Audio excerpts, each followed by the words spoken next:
tank development in Vichy, France.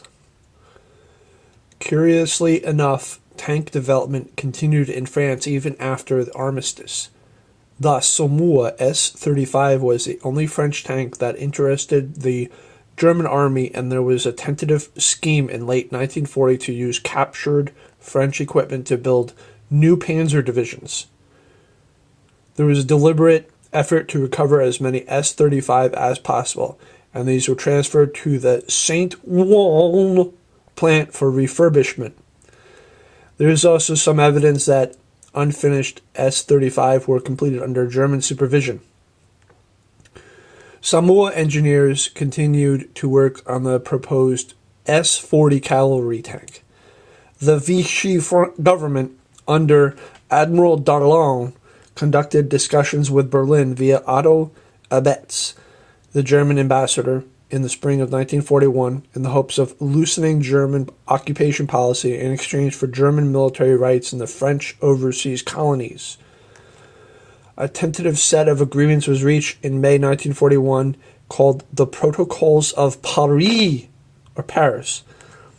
Among these discussions was a scheme to initiate production of an improved version of the S-40 tank with a new welded turret developed by FCM.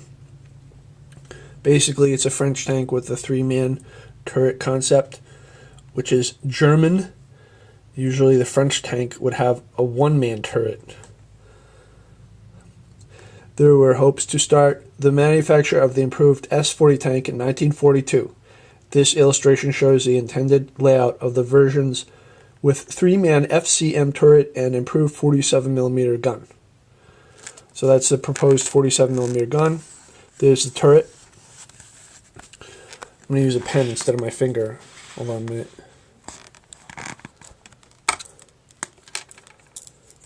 Track. It looks like a front idler.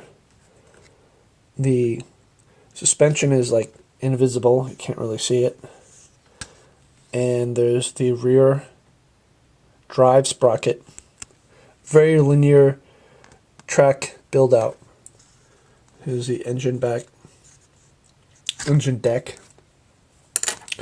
we'll jump ahead to the ancient days of Aberdeen. Here's an actual example of a Somua S35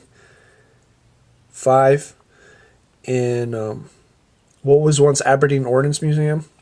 This is actually a pretty old stock footage photograph. Somua, the US M2A1 medium tank, which is the probable precursor of the Grant or the Sherman. There's a Hago, Panzer I, and then there's the two Panthers in the back. And there's this ancient Italian SPG, 149mm in the back. That's definitely not there anymore. Well, first, the French government dispatched a significant amount of industrial information to the United States in 1940 as part of a plan to begin licensed production of French tanks. Although the armistice ended these plans, French technical documentation proved instrumental in the rapid birth of the American tank industry in 1940 and 41, particularly the use of large armored castings. This Somua S35, preserved at the time at Aberdeen Proving Ground, is displayed next to the contemporary M2A1 medium tank of 1940. Subsequent U.S. medium tank designs shifted to cast turrets, inspired by the French example. So, as for updating data about Aberdeen, basically all these pieces have been moved out, and the place, I would say, is in mothballs now. And that is a Somua production.